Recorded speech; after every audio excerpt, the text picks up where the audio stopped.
ready to head off the trails. I'm the cryptid huntress, Jessica Jones, and I'm ready to take you guys on a mysterious journey right now. We welcome you to Off the Trails right here on the Spaced Out Radio's YouTube channel. If you guys haven't hit subscribe yet, please do. We would love to have you guys. A shout out to Bumblefoot for that amazing intro music. Hold on. What is going on here? I've got something totally different in my earphones, you guys. Something's wrong with my computer. Anyway, shout out to Bumblefoot for that amazing intro music. It's still playing in my earbuds. There's always a glitch off. That's how I'm supposed to glitch in the over on my channel. Okay. You guys follow us on Twitter at Spaced Out Radio. On TikTok at Spaced Out Radio and on Instagram at Spaced Out Radio Show. You guys can find me at thecryptidhuntress.com. That's where all of my shows are. Every event that I'm going to be at and whatever's clever, whatever's going on in my world is going to be on that website. You guys go there to find me and to send me messages. All right. Also, if you'd like to support what I do, I have a Patreon. That's the Cryptid Huntress. And I want to give a huge thank you to all my Patreon members. I love you guys. And also, I have a shop that's called War on the Goods over there on Facebook. So, I have a fantastic guest for us tonight. Let's see. Are you guys hearing music? Are y'all hearing music, or are you guys hearing my voice? Okay.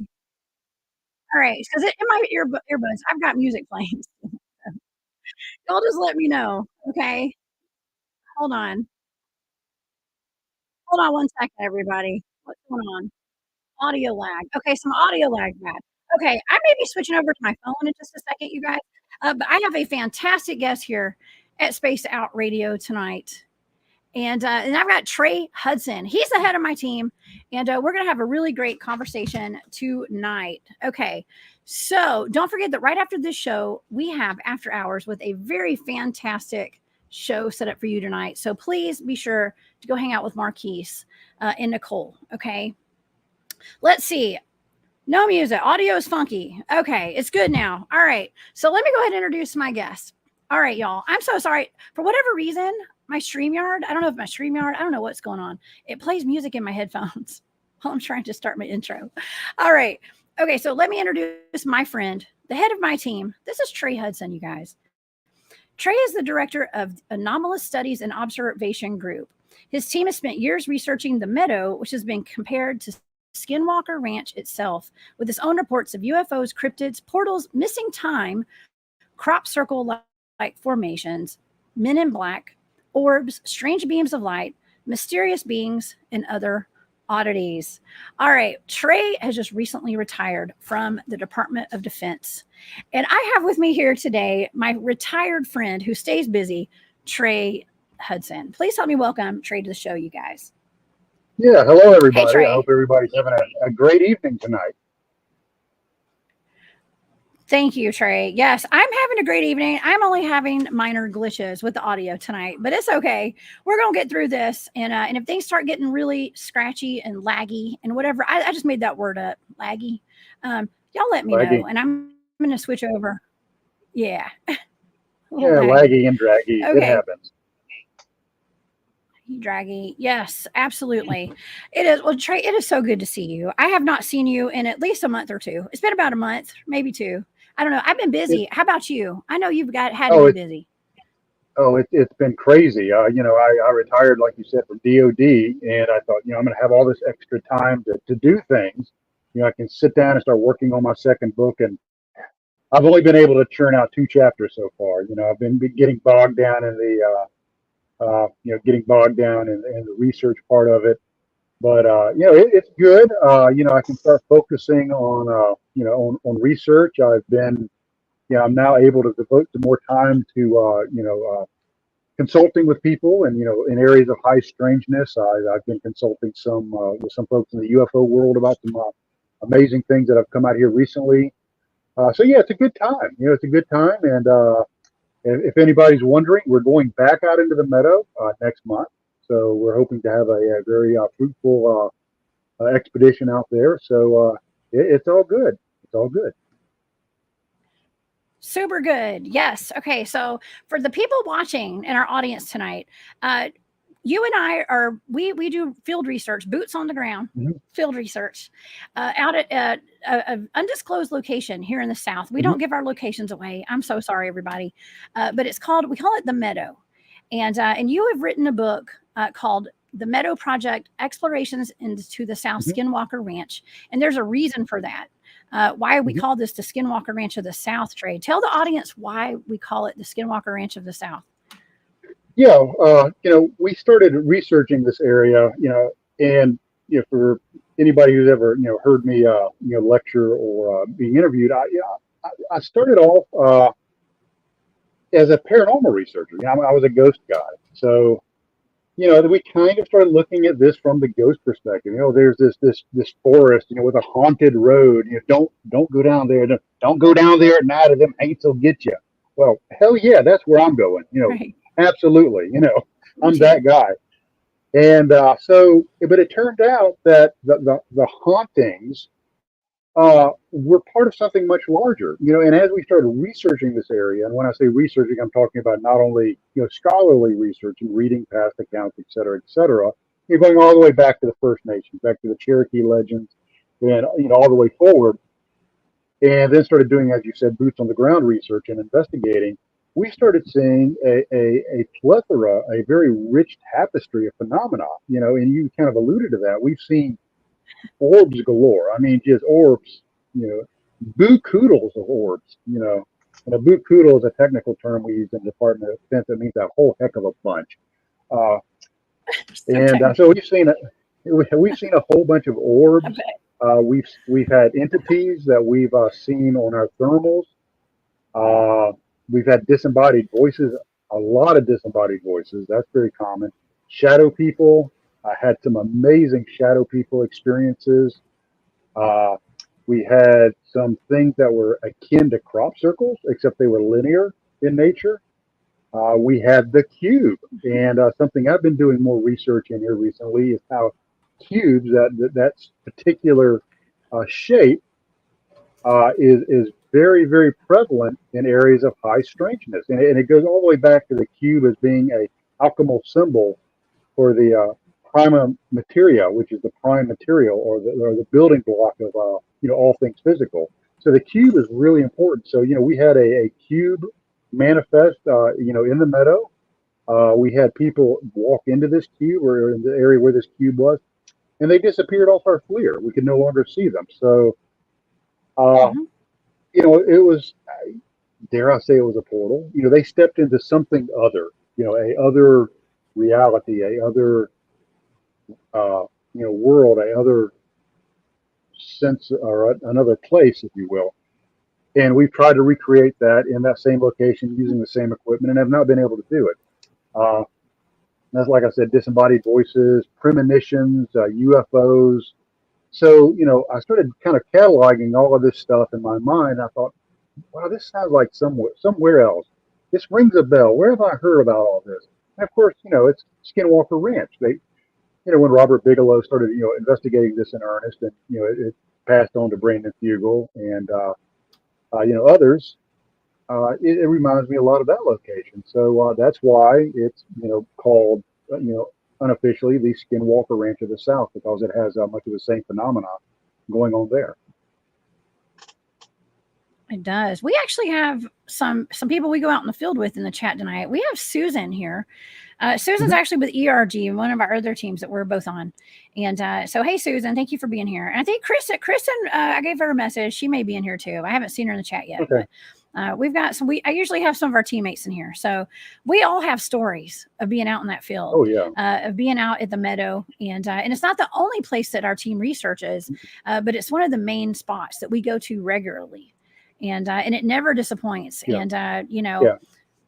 I mean, every time I go there, every single time I have difficulties or some kind of electronic malfunction with my vehicle. Oh yeah. And Trey, you can say I have literally driven probably 10 different cars out there. Okay. Yep. Like not 10, maybe like 5 or 6. I don't know. It's a lot. Like different cars and they Hmm. all, the lights go off and the alarms go off and the doors lock by themselves. And it's just it's so odd, or the battery goes dead, you know. Yeah, it's Uh, actually become kind of a joke because we tease you about, Jessica, do you have your keys? Are they on you? Or don't leave them in the car because it'll lock always. itself. And you'll be stuck. Yeah. Yeah. Well, Katie Page and I, we got stranded out Hmm. there. One of the last times she Yep. came out with us, she's with Colorado. Is it Colorado MUFON? And Yeah, Colorado she Blue was out. Flag. Yeah. I was supposed to take her to the airport, and yeah, her my battery died after everybody left. So we got stranded at the Meadow one day. So, but anyways, that's the least of the stuff that goes on out there. Oh yeah. Um, we have a lot of stuff that I have really been talking about a lot that happens out there. Stuff that I'm not talking about the Meadow. I haven't been talking about that a whole lot lately. But with other stuff that I'm doing, like these remote viewing shows that I do, or where I'm remote viewing Hmm. things, and even going up to Montauk recently, and we had the portal opening. Okay, so I Hmm. I figured, hey, let's talk about portals tonight, Sure. because I went up to Montauk. We were up there for like the 20-year I was going to say reunion, but the 20-year like anniversary kind of what they call a biocamp rhythm that opens up a portal there. And they say that the USS Eldridge can be seen on August the 12th every 20 years. Mhm. And so we were up there for that. That was an actual portal opening, they say. And basically, okay, I know you just retired from the DoD.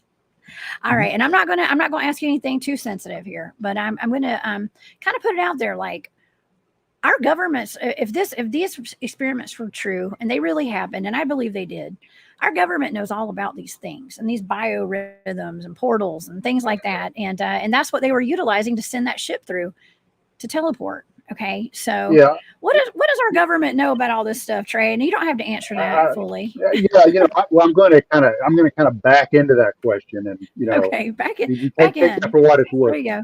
Is Okay. I talked about I mentioned the Skinwalker Ranch earlier. When it was owned by Okay. Robert Bigelow under Bigelow Aerospace, see Bigelow Aerospace and something in science, I can't remember. Uh, he established an Uh-huh. organization called NIDS, the National Institute for Discovery Science. They were actually doing research at Skinwalker Ranch under a classified contract for the Defense Intelligence Agency. And this is if you there's a book called Skinwalkers of the Pentagon that all of Okay. this has now been declassified. And so Uh-huh. if you take the Mhm. next step, the next cognitive step, if the department or the Defense Intelligence Agency (DIA) is contracting Robert Bigelow to do research at Skinwalker Ranch, which has UFOs and portals and creatures and all of this other stuff. Uh, what else are they looking at? Do you think that was a once-off, a fire and forget kind of thing, or do you think that there's more research done on that? And something that's very dear to your heart and my heart is, of course, remote viewing. And we know that Department of Army, INSCOM, the Intelligence and Uh-huh. Security Command under General Burt Stubblebine, set up a project, and I'm going to have to, trying to remember that. I think it was Project Grill Flame at its inception, which was a remote viewing project, and they contracted with the Stanford Research Institute. And so they were actually doing psychic spying and other stuff. And we know an individual that was involved with the Special Forces Super Soldier Project, and you know who I'm talking about. And so, Uh-huh. this is the stuff that's public. This is the stuff that's out there for us to digest, as everyday folks. So, what is behind the curtain? What's behind the veil? What's buried in these dark black projects? And I think it's things that will absolutely blow your mind. Oh yeah. Well, it wouldn't shock me though. I was up at Montauk with, and I know not everybody is really open to the Montauk boys and the Montauk stuff. But the people I was there with, it was very real to these people. Okay, Hmm. and I believe that they were part of programs. And there's a lot of MK Ultra involved with a lot of this too, and the mind control, and that's where like the remote viewing aspect, it really kind of melds together for me, because we're taught you, by the way, to all my audience, you guys, Trey is trained in remote viewing with me. Okay. So Trey is also trained. So is Sue, who's in the chat, Universal Sue in there, that she's one of our teammates. Our whole team has been trained in remote viewing. And we've learned how to control our minds. Not to say we're good at it. I'm not super good at it, but it's important for us to know how to control our minds. Okay, absolutely, 100%. Otherwise, we're going to have our minds controlled by somebody else. Okay, and I ain't nobody got time for that, Trey. Okay, I don't want to. And if you So don't master your mind, somebody else will certainly master it for you. That's for sure. that's right.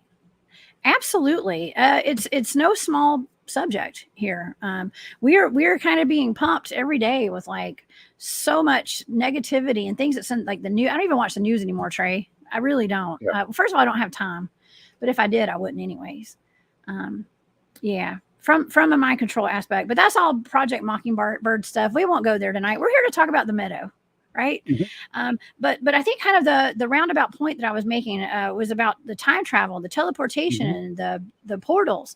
One of my most profound nights out at the Meadow, Trey, I was walking down the trail into the Meadow with our friend Tim and his daughter, and I heard a voice scream from across the way. Let's just say, time travel. Okay. And they didn't hear it, but it was so loud, and I 100% heard it. I know I heard it. And it took me about a month to realize that was my voice. Okay. It took me a while. I don't know if it was a month. It might have been a week or two. I don't remember. Time is an illusion, apparently. And that's an excellent point. And let me just jump in here because a good friend of mine just wrote a book on all of this. And time is not a construct like we think it is. It's not linear, point A to point B. It's something much more fluid. And it's actually artificial. We manufacture time in our minds. It's a artificial construct that we put under the world and the universe around us. And some of the theories are that universes are like strings, and as these strings loop around, they can loop around and come back on themselves. So you can have your existence in the future also touch your existence presently. And what are you the most quantumly entangled with? Yourself. So your voice calling from the future saying time travel? Yeah. Why not? Yeah.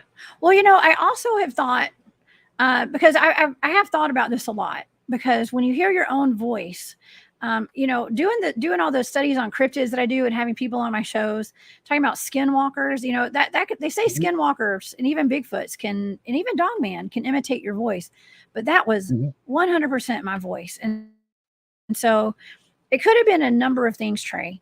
But to me, I have to think, was that myself remote viewing myself and doing a deep mind probe and letting myself know what that sounds like? It could be because I was the only person that heard it. But I don't know. I need to remote view myself, maybe potentially remote viewing myself. Does that make sense? Oh my gosh, that does not make any sense, but it makes all the sense. Yeah, I remote view myself when I shave. Yeah, interesting stuff. No, it's so boring. We gotta. Yeah, I have no intention to remote view myself, but apparently I do at some point, I guess. But we just live in such a wild world. And you were talking earlier, before we went on the air, about you were doing some projection of consciousness projection when we were in the Meadow last May, just a few months ago. And could you have been influencing your past self from your self in May, talking to yourself? I'd have to look at my notes when that was, when you heard that voice. But but you give a whole new situation to the term talking to yourself. Absolutely. Yeah. And there's things that we've done in that Meadow and I know you're probably going to put it in your next book, I bet. And so I'm not going to give it all away, of course, tonight, but where we're, like you said, we're doing things at that moment, the last time we were in the Meadow, to influence things that happened in the past and in the future. When I say we're out there doing cutting edge experiments, you guys, like we're doing top notch stuff that I don't know if anybody else is doing this stuff. Not just paranormal research teams like ours. I just don't think so. But I don't know, Trey. Yeah, it's one of those things that part of my philosophy is always bring a very large toolbox, and Okay. we have biases. Your a lot of your Bigfoot folks don't want to talk about the woo, until the woo comes and bites them in the butt, then they're interested in Right. it, and I've seen that happen. And then some of your other folks don't want to bring some of the paranormal tools into the field research, but we try to take this big toolbox and pull out tools, as we need them, and try different things out. Something that's been really successful is, of course, the Estes protocol, and something we started doing here the last two expeditions is we've acquired a God helmet, a Persinger helmet. I mean, a Koran helmet. Robert Persinger and Mr. Koran developed that several years ago, and to kind of jumpstart people's psychic ability, um, and get them in. Maybe if we can prime the pump when they go out in the meadow, things can happen. And I think we're starting to see some really cool things manifest. Now, does causation mean correlation? Not necessarily. But we are seeing some results when we do use the God helmet, especially in a field setting. So it's a wide open world out there, and we're as long as we're allowed to do it and are permitted to explore and research in this area, we're going to keep trying to bring those cutting edge techniques and cutting edge theories out there, boots on the ground out there in the actual field, not in a basement somewhere, but actually put it out to where things are happening. Yeah, absolutely. I mean, I can't wait to get back out there. Actually, I really look forward to it, and it's a whole different ball game. There's a difference between just sitting around talking about this kind of stuff and like being out there in the field. And someone asked earlier, and I'm seeing all your questions, you guys. Someone asked earlier if we, and I had it up on the screen. Do we ever get scared out in the field? And you know what? I don't Hmm. get scared, but things startle us sometimes, right, Trey? Yeah, yeah. I've never been, scared, scream like a girl and run out of the meadow with my hair on fire, but I have been very unnerved. Things just there are times that you're out there, things just don't seem right. And you'll have the hair on the back of your neck stand up, and you'll feel like you're being watched, or something is, right, just right in the periphery of your vision, out there, possibly trying to influence you. But what we've tried to do is most of the people in our team come from the backgrounds that involve high stress situations. So we've got law enforcement people, military, intelligence, uh, emergency medicine. So these are folks that are used to being in the poop and staying focused on the mission. When the world is falling down around you.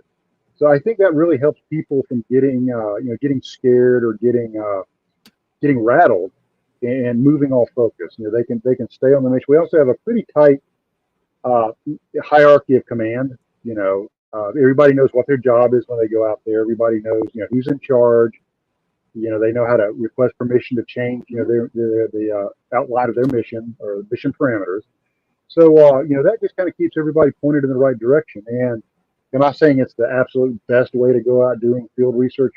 I can't say that, but I can say that it's worked for us. Worked very well.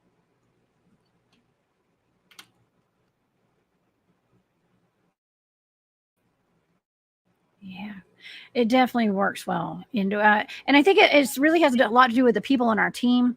And because I feel like it's always the people. It's not just the locations that people go to Mm-hmm. do research. It's actually the people that you take out there with you. And how important is that to have people that are out there on your team and surrounding you that are open minded and potentially even have pretty good psychic abilities? Oh yeah, absolutely. And I'll give you an example. Uh, in the air around me right now, there are radio waves. Okay, that are information is moving through the air as I sit here. I can't see it, I can't hear it, and I can't touch it. But just right over here is I have something called a ham radio, and I can turn that radio on, and I can tune into those frequencies, and all of a sudden, what was invisible now becomes real. it doesn't become real just because I turned on the ham radio. It was always real, but now I can perceive it. And I think it's the same way with things going on around us in, I'll just say the non-physical world. I'm not going to use the word psychic. I'm going to say non-physical world, non-Euclidean Mhm. three-dimensional world. Just because we can't perceive it doesn't mean it's not real. I will tell you, I will tell the listeners that there is another aspect to our existence and ourselves and our being that most people don't realize. And the reason I know that is because I have successfully remote viewed targets and been on target that are way outside of the area of statistical possibility. I know that for a Mhm. fact. So if we can get that little tiny taste of it, and it has been empirically proven by Stanford Research Institute when DoD was funding the remote viewing studies, is what else is out there, that we can't perceive. So if you have somebody that has their frequency, receiver psychologically, mentally opened up just a little bit wider than your average person, what are they now able to perceive? And if you're, on the radio and you're saying, hey, I want someone to talk, I want someone to talk, I want someone to talk, and now you find someone that can hear you, that's who you're going to talk to. And I think that's why people that are dialed in, tuned in, and are receptive to these kind of situations almost manifest these situations because they're willing to receive the energies, receive the communications, and receive the data where it might be shut off by most people. Absolutely. Yeah, I kinda went rogue, Trey. I started doing a Mm-hmm. show about remote viewing, okay? Mm-hmm. And I love it. I hit at least 1 or 2 targets every week. I call it hitting targets Mm-hmm. because honestly, the targets I've gotten kinda good at it at this point. I'm not the best in the world. I don't claim to be, but it's so fun, and it's really fascinating the data that I get out of these Yeah. blind targets. These are blind targets tasked to me Mm-hmm. by there's maybe 1 or 2 people that task me these targets, and it is literally mind blowing. Mm-hmm. And I got to also say, it was kind of difficult coming out as a Bigfoot researcher, right? It was way worse coming out as a remote viewing researcher, okay? And because people are just have not really, not everybody's open to it. Okay, not Right. everybody, and so I'm really happy that you're on the show. We're talking about remote viewing. I mean, you're actually just retired with the Department of Defense, Mm-hmm. and you stand behind remote viewing and these targets Yeah. that we do. Absolutely. Yeah. And you mentioned Susan earlier. She and Mhm. I worked on a project one time. It was a blind target, and it turned out it was out of Yellowknife, Canada. And we were spot on. I mean, like a laser beam, we were on that target. And it is just, it is as real as, getting up in the morning and putting your feet on the floor when you get out of bed. It's that real. And everybody has this capability. They just have to train themselves and be disciplined enough to follow the protocol and stick with it. Now, you mentioned, remote viewing. A lot of people, kind of don't understand. There's a lot of misinformation out there on what remote viewing is and what it isn't. It is at least coordinate remote viewing, which is what I do. Mhm. It's a format, it's a protocol, it's a set standard, and it's not just going in a room and saying, oh, I got a vision of, I don't know, a teddy bear on the side of the highway. It's a very disciplined methodology to go through it. So yeah, it's one of those things that anybody out there ever gets a chance to train in it, it will literally change your life. It will change the way you look at yourself, and also change the way you look at the universe.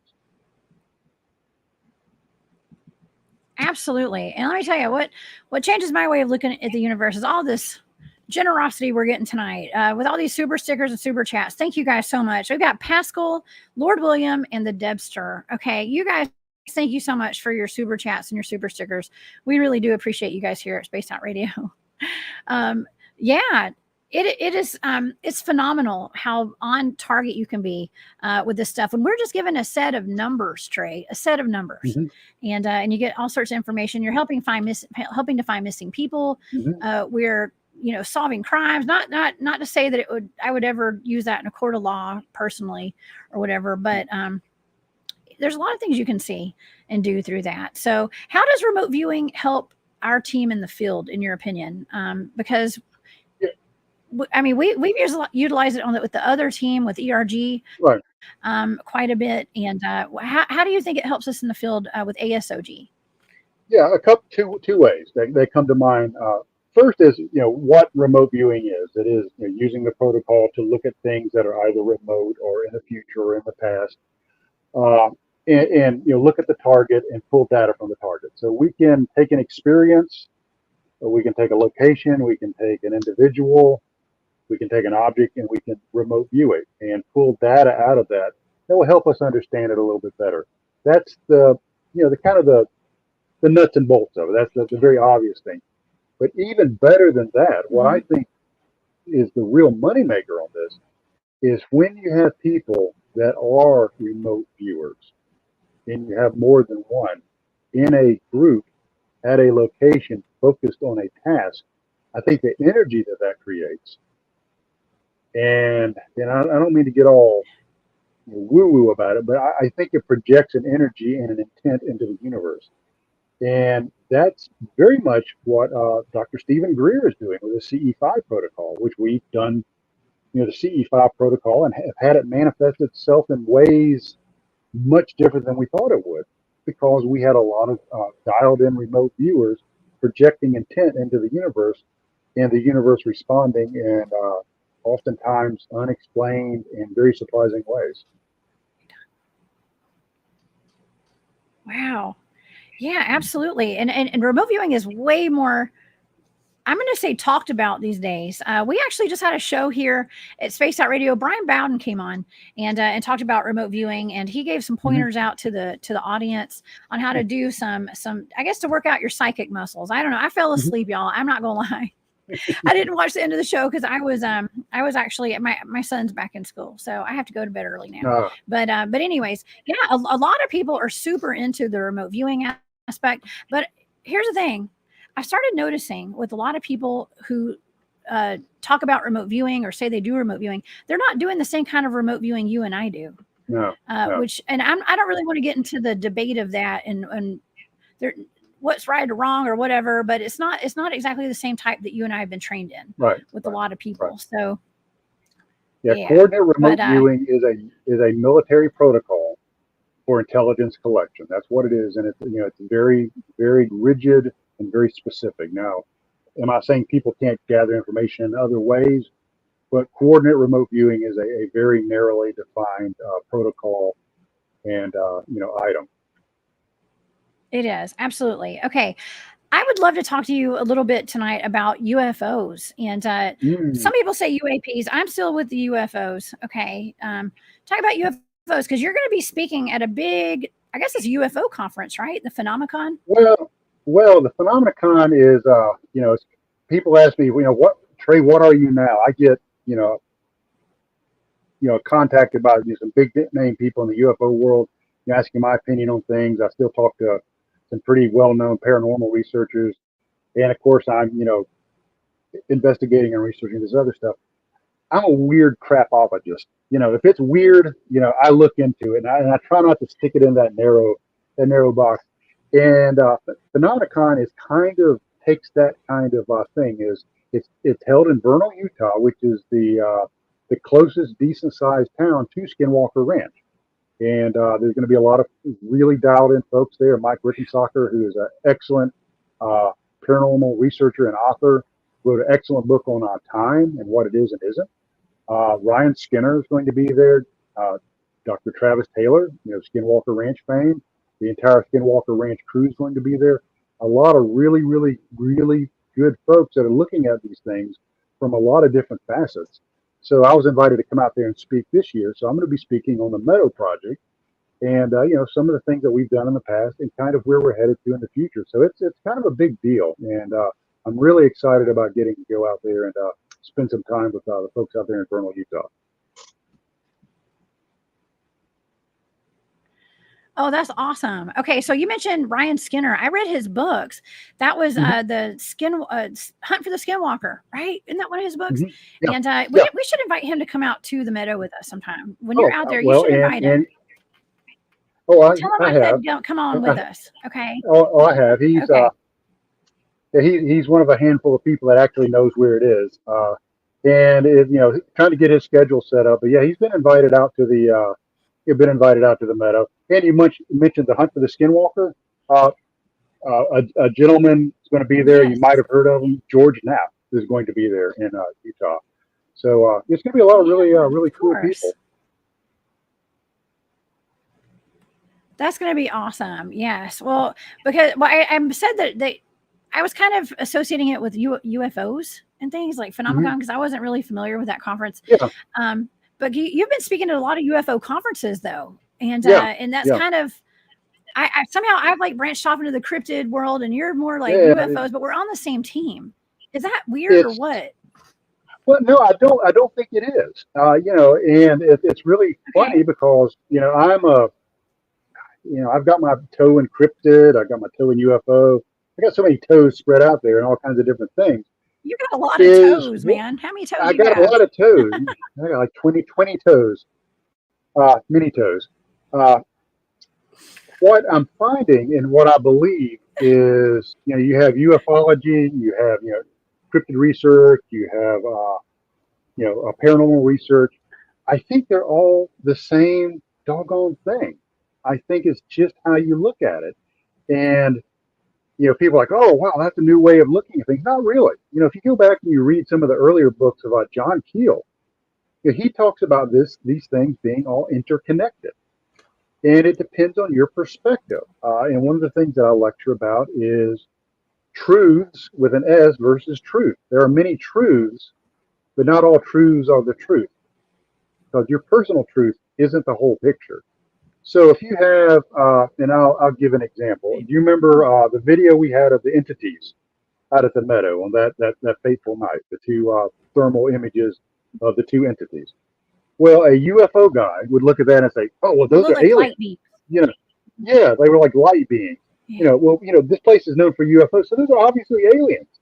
Well, and the Bigfoot guy would say, "Ah, yeah, you're full of crap. That's obviously a Bigfoot. There've been Bigfoot sightings around here." And a ghost guy would say, "Well, I can go back into history and show where there's a lot of reports of haunting. That's a ghost." Well, maybe you're all right, and maybe you're all wrong. Maybe it's a phenomenon that is there on its own terms, and we just have to be open-minded enough to let it happen and try to experience it as it manifests. And that's why it's crazy. I mean, I had a call this week from a pretty big name in the UFO world about something. And I'm like, I'm not a UFO guy. Why am I speaking at UFO conferences? Because I think people are starting to realize that all of these phenomena, all of these happenings are congruent. They're maybe all part of the same thing. And if we're really going to try to peel this onion and get down to the middle of it and find out what makes it tick, maybe we need to start looking at it from all aspects and all points of view. Oh my gosh. I just remembered something. Trey, when I met you, you were at a Bigfoot conference, but you were wearing Yeah, a Oxford Paranormal Society yeah, t-shirt. And I remember yeah, you saying that you felt like you were out of place being amongst a whole bunch of Bigfoot researchers. yeah, But little did you yeah. know that we're all there. We were all ghost hunters, and we were not everybody there, but our team was. Right, And that's when you kind of came on board with our team with right, ERG, right. and we started ERG. melding together. Yeah. Yeah, and that was kind of the cool thing is, here I was a paranormal researcher at a Bigfoot convention. So, I was kind of getting the stink eye from the gigantopithecus guys, the flesh and blood Bigfoot guys. They're kind of, giving me the stink eye. And so I'm like, oh crap, am I going to get tied up to a tree and smeared with honey, or what's going to happen here? And so during the breaks, these pretty down to earth cryptid researchers would kind of look around and they kind of go over to me and go, "Hey, I don't want anyone to know I'm over here talking to you, but let me tell you about what I experienced. I saw orbs. You know, that was happening when we were researching. What do you think about that?" I'm like, we see orbs all the time. We see it when we're ghost hunting. And so we have orbs, in Bigfoot research. We have orbs, when we're doing UFO stuff. We have orbs when we're doing ghost stuff. They're all orbs. It's the same phenomenon. It's the same situation. It's the same thing manifesting itself. It just depends on how we look at it. So I'm really happy to hear a lot of people in the various disciplines now saying, yeah, let's reach out there, let's talk to these other people and learn from their experiences. And one of the coolest things, and you know who I'm talking about, Terry, who has been a guest on your show. When Mm-hmm. he is Terry a Wendell. very much a down to earth Bigfoot researcher. And we kind of tricked him and David Pardue a little bit and asked them to come to the Meadow and research with us. And they thought they were coming there to research Bigfoot, which we have Right. encountered cryptids out there. But then the portal and the cube appeared. And I remember Terry, just after that happened, just being silent for about 2 or 3 hours. And he said, my whole world just changed. He goes, it just, everything is now different. And that kind of epiphany, I think, is really, really encouraging. When you see that happen to somebody and they realize, the world is a lot stranger than we think it is, but in some ways it's a whole lot more personal and a lot more real than we think it is. And we're actually part of it if we just want to open up our eyes and take a look. That's right. Yeah. Now, Terry Wendell is with Rock Hill Bigfoot out of South Carolina. Mm-hmm. And we had David Pardue there. He's with North Carolina or Carolina Cryptid Researchers. Carolina Cryptid, right. I think that's Carolina Cryptid Field Researchers. I think it's his organization. Mm-hmm. But yeah, they were very much, seemed to be, it was more Terry, I think, was more, primate in the woods kind of Bigfoot, not supernatural camp. Everybody knows there's two camps. There's flesh and blood, and then the primate in the woods camp, and then there's they call us woo, but I don't take offense to that. Woo, I know that's us. But yeah, but when they were out in the field, and they were the ones that actually spotted the portal opening up out there. David and Terry and Kristen was out there too. And so anyways, it'll change your life. That's why it's so important to keep an open mind and to just experience whenever we're out there doing research. Don't assume something's one thing. And I think that the remote viewing training helps too, because we don't label things, Trey. Yeah, right. And that's something that we struggle with, and I'll give a real world example of this. We were out researching in the Meadow in May, just a few months ago. And we had some situations where a guest researcher had some premonitions. She said that she felt like something was slinking along. Oh, hey, there's Shay. She felt like something was slinking. He's been out in the Meadow. Yeah, he's been to the Meadow. Something is creeping along, the ground and lurking about. Well, lo and behold, the next evening, one of our team members with his thermal picks up something slinking along the ground, just like was predicted the evening before. But we had also been talking about bears and mountain lions and stuff like that. So his normality bias, the thermal operator, kicked in, and he said, oh, I'm seeing something that's about the size of a bear or a large hog. It must be a bear or a large hog. Well, he labeled it. And because he labeled it and he put it into his normality bias, he didn't record it because he rationalized it. Then looking back on it, it's like, wait, you wouldn't have a bear, a hog, or a big cat moving through a field with 20 people in it. Somebody would be upwind of it, and it wouldn't even come close to that many humans. So we have to be careful about, our normality bias. And I mean, we suffer from it ourselves. I mean, I suffer from it. I lost some video of a really, really good UFO back in May because everything I saw was like, yeah, satellite. Then this thing came by, and before I could figure out what it was gone. It's like, well, dang it, that wasn't a satellite. So, I mean, it happens to everybody. Wow. It's all cool. That's part of the fun. Oh, yeah. Well, I mean, so I was out. I haven't talked to you about this yet, Trey.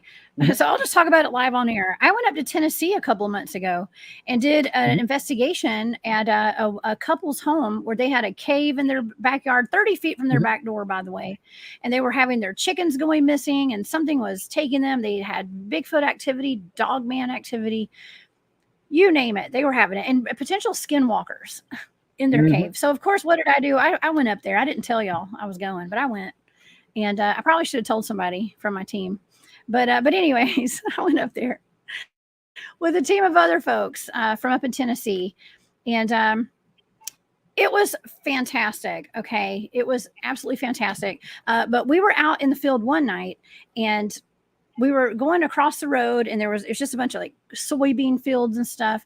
And I just happened, we're always trained to look up, right? Look up to the sky, look up in the trees. And I looked up in the sky, and that Starlink, that Elon Musk Starlink, was Hmm. going across the sky. Now, some of those guys that were out there with us, they had never even heard of Oh, wow. Starlink. So Like, imagine whoa! what they thought when they saw that. Yeah. They had Mhm. no idea what it was. They thought we were being invaded by aliens. They said they would have had they not had us there to tell them what that was. Right. It was weird, Yeah. right? But it's And it's a misidentification of a lot of things, and that's where research comes into it. Take good mhm. notes. Document if you can using whatever methodology you have. Audio recorder, video, thermal, whatever, and then come back and look at it and review it. Now we've had several things. We've had out in the meadow that we go back and look at, and it's like, oh, okay, well that's explainable. We know what that is.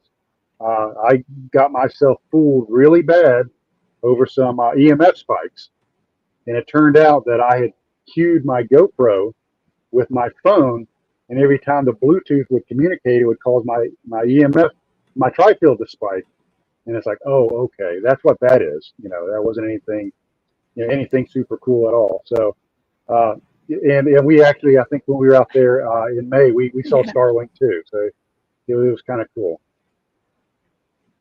yeah, that's right. And I actually saw Starlink go over my house last week. I think it was last week. I think it was last week. Uh, Went over the house in the middle of town. So yeah, they're all over the place. I just got to put a little tidbit of information out there. Somebody told me Mhm. that Starlink, the first, is it Skylink or Starlink? I guess it's Starlink. I heard that the first place that they released that was over Antarctica. Oh Hmm. man, I don't know if that's true or not, but it makes you wonder what's in Antarctica, Trey.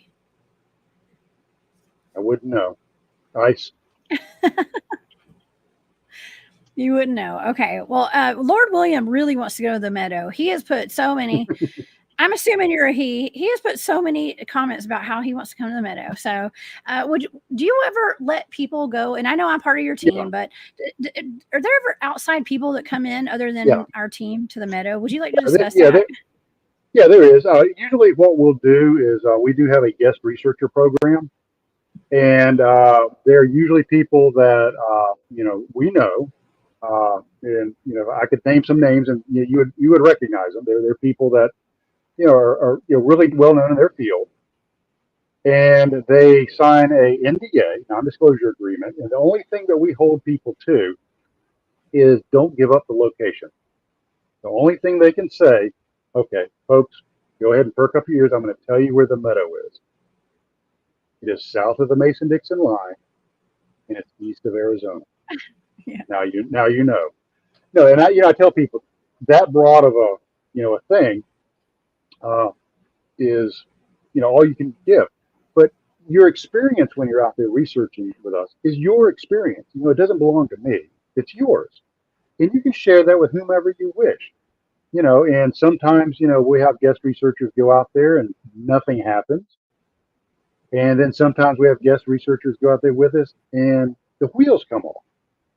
And it was funny because we have a guest researcher, a film producer and director that was out there one time. Not a whole lot went on. Was out there with us last time, and all kinds of crazy stuff went on. So, yeah, we do have guest researchers go out there with us. Usually they're folks that are known in the field. Katie Page, that you talked about earlier, she started off as a guest researcher, and she's now a ASOG member. So yeah, we do have people go out with us every once in a while. Yeah. Just like Shay here. Shay's in the chat. He and his lovely wife have been out in the field with us too. And yeah, we had great conversation. Actually, okay, so Trey, when they were out there with us, I was I was on a team with Shay and his wife, and you guys put Hmm. us on top of where the portal opened. Hmm. Now, let me tell you, that was an interesting night, and we had yeah, portal symbols. Okay, yes. All right. So I don't want to get into detail with all the stuff that we did out there, but it was next level stuff, y'all. Next level stuff to where we're actually questioning, like, did what we did on in the meadow that night have something to do with the portal that opened up, like, what was that, 5 years ago? Yeah, I don't well, know, and Trey. that's a good point. If I'm there and I'm saying I want to manifest, and you know about manifestation, how that works. If I'm not clear Hmm. on how I articulate the request for manifestation, it could manifest in that location, but it could be 5 years ago. So what we're 5 years ago. manifesting, you're So requesting manifestation now might influence the future or the past. So, yeah, I mean, that makes perfect sense because time, is not linear, it's fluid. And oftentimes, like I said, it loops back and touches itself at some time in the past or future. it's really wild, and it the fact that I heard a voice and it was my voice say time travel from across the way late one night, it all just brings it together for me to understand that this is way bigger than what these little matrix 3D boxes we've been put into. Like life, I think so outside the box already, but it's kind of mind blowing out there. It is. And yeah, and I'm just excited that you're here to talk with me about this tonight. And yeah, what do we have in our future, Trey? Like what is planned for the future of Anomalous Studies and Observation Group? More cutting Well, edge research or what? more cutting edge research. We're going back out to the meadow in September, uh, and there's a area uh, north of uh, north of the meadow that we've done research before. And if anybody's read the book, it's an area that I call Stevens Lake, and which is a hot spot for cryptid sightings. Kristen and I had some really cool UFO sightings and video that we recorded there a few years ago. So we're going to focus on that area. And the neat thing about the meadow is it's not just the meadow. I mean, the meadow is very active. Don't hear me wrong there. But that whole region is very weird. So we have had extraordinary uh, phenomena happen to us in areas away from the meadow. So what we're going to do is change things up a little bit this time, and we're actually going to stay at a place called Baskin's Hollow Hunt Camp and spend some time out at Stevens Lake and see what happens. We're going to be doing some God helmet stuff, maybe some CE5 stuff, some hopefully manifestation of intent, and see what happens. Oh my gosh, I can't wait. I'm going to be there. I will be there Mm-hmm. with bells on, and I'm going to keep my keys on a carabiner. What do you call it? A Yeah, carabiner yeah, in my pocket. absolutely. Okay. Like, I absolutely. That's why, yeah, I'm very cautious when I'm out there with my vehicles, like I said in the beginning of the show today. But it's always a great time. And so, Trey, where can people find you? Tell us about your book, and Uh, tell everybody the events that you're going to be at in the future. yeah, right now, the book is the Meadow Project: Explorations of the South Skinwalker Ranch. If you go to Amazon and you type in my name, Trey Hudson, it'll pop up. It's an audiobook, ebook, hardback, and softback. It's also published in French, so it's in Europe now too. So that's there. I will be speaking at Phenomicon in Vernal, Utah, in 2 weeks, and then I will be speaking at the Molina, Georgia Bigfoot Festival in November. So that's always a I'll lot be of there. fun. Yep. That was actually one of my favorite Bigfoot festivals that I've ever been to. It's like a small town festival. I think I actually there's somebody in the chat tonight. Jay Do is in here, okay, and he was there. I met him. I actually had several listeners, people that watch the shows, came and met me there at that festival. And it's such a. I mean, when I say it's a small town, it's like a small town, but they have what I think it's a famous Bigfoot sighting called the Elkins Creek Bigfoot. Trey, is Yep. that right? Mm-hmm. Yes. Okay, well that's really cool, you guys. Y'all come see us. I'm going to be there too. I think a lot of people on our team will be there, and I had to put this picture up, Trey. This is for Phenomicon right here. So y'all definitely go see Trey. Where is that again? You said Vernal, Utah. Vernal, Utah. Vernal, Utah. Yeah, Yes. and these are look at this lineup right here, man. You guys got some great speakers that are going to be there. There's people from the Bigfoot show up there on that top row. I recognize them. Mm-hmm. Yep. So it's not just UFOs. It's No. Bigfoot too and everything. Absolutely. Okay. Well, yeah. Okay, so we have about a minute left. Is there any final thoughts on this show tonight, Trey? Any Just, advice you'd like to give to my audience? just the world is a lot stranger than you think it is. Just open your eyes, grasp the experience, and enjoy the ride. Absolutely. And I just wanted to take 1 second to give a huge thank you to Christopher. Christopher Crady sent me this today. Okay, so my viewers and my listeners, they'll occasionally send me stuff, and it just warms my heart, makes my day.